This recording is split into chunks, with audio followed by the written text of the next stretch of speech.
Hello guys, welcome to my YouTube channel current affair. और अगर आपको मेरे वीडियो पसंद आता है तो प्लीज़ मेक श्योर आप इसे सब्सक्राइब ज़रूर करें, लाइक करें और शेयर ज़रूर करें। चलिए पहला क्वेश्चन शुरू करते हैं। पृथ्वी के करीब से उल्कापिंड एवरेस्ट जितना बड़ा 29 अप्रैल 2020 को गुजरा, इसका नाम बताइए। इसका नाम है एस्ट्रॉयड 1998 OR2। तो ये 29 अप्रैल को भारतीय समय के अनुसार दोपहर के बाद 3:25 पर गुजरा। और धरती से कितनी दूरी पर था ये? 63 लाख किलोमीटर की दूरी पर था। यानी पृथ्वी से चांद तक की जो दूरी है उससे लगभग 16 गुना ज़्यादा है। और इसकी चौड़ाई कितनी है? 1.5 मील। और इस उल्कापिंड की खोज कब हुई थी? 1998 में। और नासा के प्रोग्राम के द्वारा इसकी खोज की गई थी और इस प्रोग्राम का नाम था एस्ट्रॉयड ट्रैकिंग प्रोग्राम।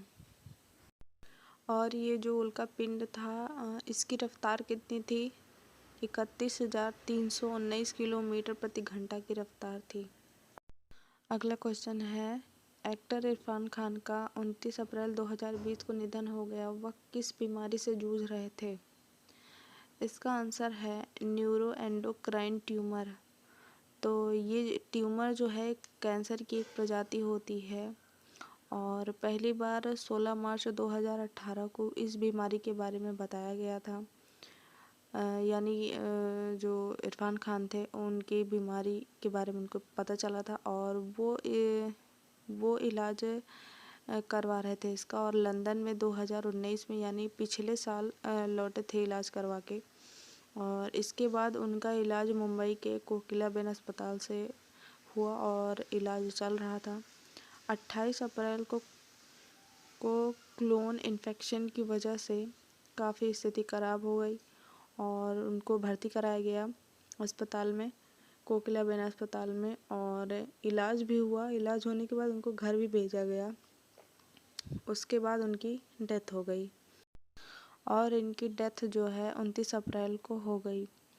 और न्यूरो एंडोक्राइन ट्यूमर क्या होता है? तो ये एंडोक्राइन शरीर का एक सिस्टम होता है और ये एक सेल्स के रूप में कार्य करता है। और हमारे शरीर में जब चोट लगती है तो दिमाग में सेंस देता है। दिमाग हमको सेंस देता है और उससे हमें पता चलता है कि हमें चोट लगी है।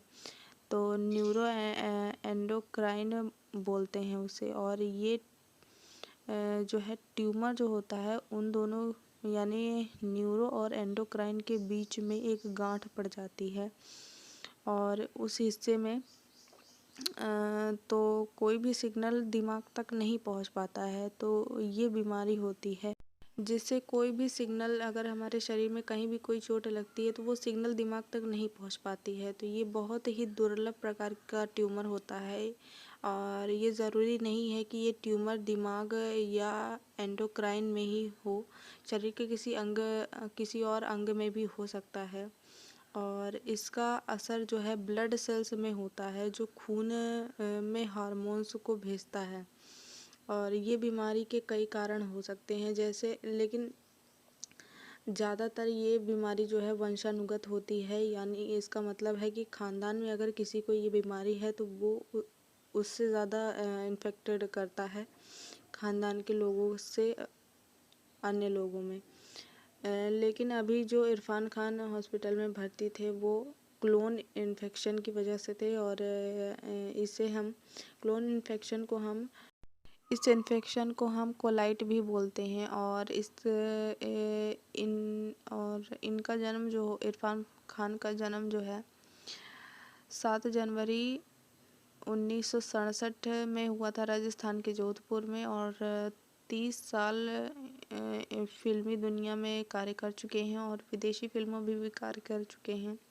इन्हें पद्मश्री से भी सम्मानित किया गया है। 2011 में पहली मूवी थी इनकी सलाम बॉम्बे और आखिरी मूवी थी अंग्रेजी मीडियम। अगला क्वेश्चन है, विश्व मुक्केबाजी चैंपियनशिप 2021 की मेजबानी भारत से छीनकर किस देश को दी गई? इसका आंसर है सर्बिया। तो भारत ने 28 अप्रैल को विश्व मुक्केबाजी चैंपियनशिप 2021 की उसकी मेज भारत ने गंवा दी और ये एक तरह से छीन ली गई है, क्योंकि राष्ट्रीय मुक्केबाजी महासंघ जो है उसने मेजबानी की फ़ीस नहीं भरी थी। इसी रकम के कारण जो है ये जो है मेज़बानी जो है वो छीन ली गई है, सर्बिया को दे दी गई है। तो ये रकम कितनी थी? 4 मिलियन अमेरिकी डॉलर। इसको भारत के रुपीज़ में कन्वर्ट करें तो 30 करोड़ रुपए होते हैं और 2 दिसंबर 2019 तक जमा करना था, लेकिन भारत के जो महासंघ हैं उसने जमा नहीं किया और ये भारत के लिए बहुत ही शर्मिंदगी की बात है। और ये महासंघ जो है वो सेंट्रल गवर्नमेंट के अंतर्गत आती है।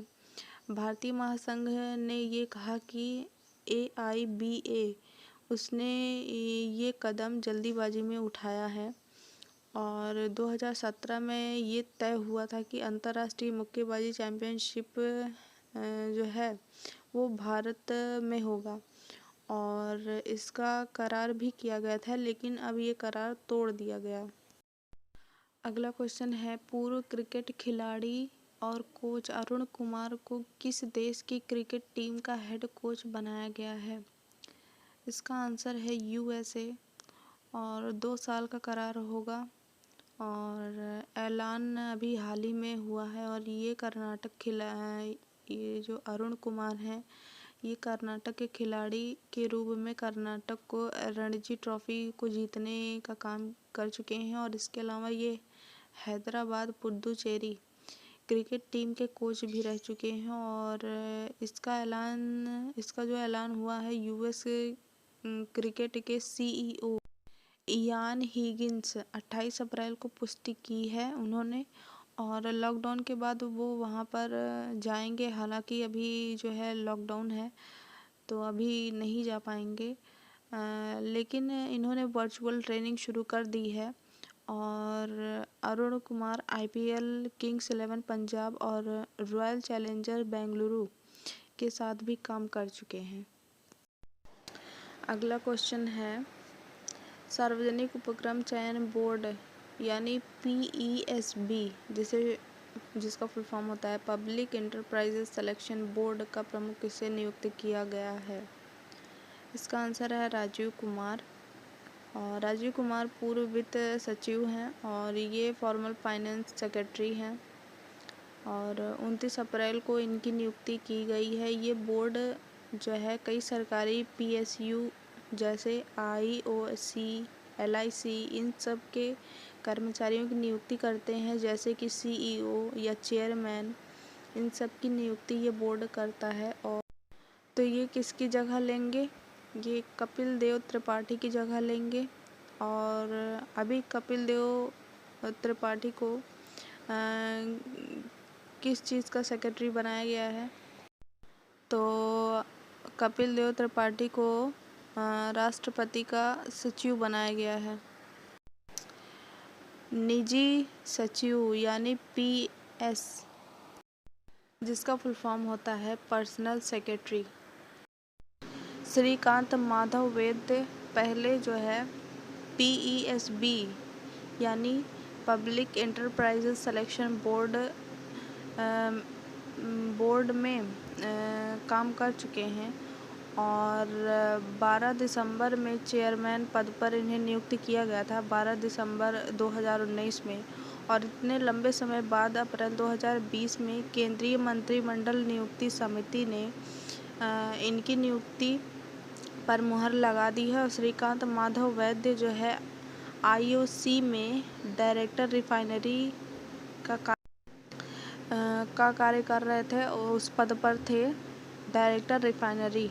और ये जो है अब जो है उन्हें चेयरमैन घोषित कर दिया गया है। और ये किसकी जगह लेंगे? संजीव सिन्हा का स्थान लेंगे। 2020 में संजीव सिन्हा का रिटायरमेंट हो रहा है। अगला क्वेश्चन है, आवास और शहरी विकास निगम हुडको का नया अध्यक्ष और प्रबंध निदेशक यानी CMD किसे नियुक्त किया गया है? इसका आंसर है शिवदास मीणा।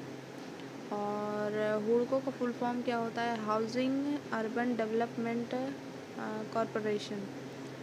तो ये अभी तक आवास और शहरी विकास निगम के एडिशनल सेक्रेटरी थे और 22 अप्रैल से इनकी नियुक्ति कर दी गई है। वो सिर्फ 6 महीने के लिए इनका जो है पदभार संभालेंगे। और इससे पहले M नागराज यहाँ मतलब हुडको के CMD रह चुके हैं। और शिव प्रसाद मीणा को जनवरी 2020 में CMD बनाया गया है। और हुडको का मुख्यालय कहाँ है? न्यू दिल्ली। और इसकी स्थापना कब की गई थी? 1970 में।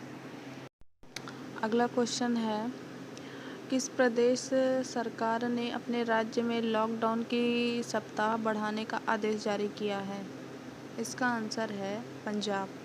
तो पंजाब के मुख्यमंत्री कैप्टन अमरिंदर सिंह ने ये ऐलान किया है, यानी कल 29